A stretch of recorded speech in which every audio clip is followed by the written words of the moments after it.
Middle east इस समय आग में जल रहा है। लेबनान की राजधानी बेरूत पर लगातार हवाई हमले हो रहे हैं। ईरान ने अमेरिकी सैन्य ठिकानों पर मिसाइलें दाग दी है। कई देश में अलर्ट जारी हो गया है। क्या दुनिया एक बड़े युद्ध की तरफ बढ़ रही है? इजराइल ईरान के बीच चल रहा तनाव कई देश तक फैल चुका है और हालात लगातार खतरनाक होते जा रहे हैं। सबसे पहले बात करते हैं लेबनान की राजधानी बेरूत की, जहां लगातार हवाई हमले से पूरा शहर दहल गया है। इजरायली सेना ने बेरूत में सिलसिलेवार ढंग से एयर स्ट्राइक की। इजरायल का दावा है कि इन हमलों में ईरान के रिवॉल्यूशनरी गार्ड के 5 बड़े कमांडर मारे गए हैं। इजरायली सेना ने दक्षिणी लेबनान के एक गांव में भी हमला किया और आरोप है कि यहां सफेद फास्फोरस जैसे खतरनाक हथियार का इस्तेमाल किया गया। हालांकि इस दावे को लेकर अंतर्राष्ट्रीय स्तर पर बहस शुरू हो गई है और कई देश इनकी जांच की मांग कर रहे हैं। अब बात करते हैं ईरान की जवाबी कार्रवाई की।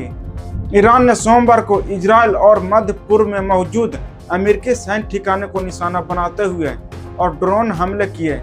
बताया जा रहा है कि ईरान ने कुवैत, कतर, बहरीन और मौजूद अमेरिकी सैन्य अड्डों पर मिसाइलें दागी। इन हमलों में कई रियासी इलाके भी प्रभावित हुए और करीब 32 लोग घायल होने की खबर सामने आई है, जिसमें बच्चे भी शामिल हैं। उधर बहरीन ने दावा किया है कि ईरान के हमले में उसका एक बड़ा डिसैलिनेशन प्लांट पूरी तरह तबाह हो गया है। इनके अलावा ईरान ने फैजुराह और बहरीन के तेल रिफाइनरी को भी निशाना बनाया। हालांकि सऊदी अरब ने बताया है कि सैवाह ऑयल फील्ड रिफाइनरी पर हुए ड्रोन हमले को समय रहते नाकाम कर दिया गया है। वहीं इस पूरे घटनाक्रम के बीच एक और बड़ा दावा सामने आया है।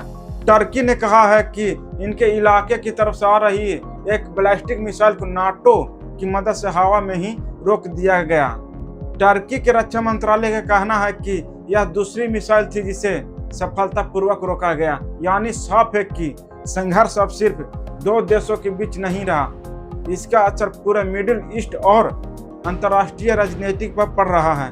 दुनिया के बड़े बड़े देश इस पूरे मामले को लेकर चिंता जता रहे हैं और लगातार शांति की अपील कर रहे हैं। और विशेषज्ञों का मानना है कि अगर यह तनाव और बढ़ा तो इसका असर वैश्विक अर्थव्यवस्था, तेल की कीमतें और अंतर्राष्ट्रीय सुरक्षा पर भी पड़ सकता है। फिलहाल बेहद संवेदनशील बने हुए हैं और पूरी दुनिया की नज़र इस बढ़ते तनाव पर टिकी हुई है। अब सवाल यह है कि क्या यह टकराव यहीं रुक जाएगी या फिर दुनिया एक बड़े युद्ध की तरफ बढ़ रही है? आप इस मामले में क्या सोचते हैं?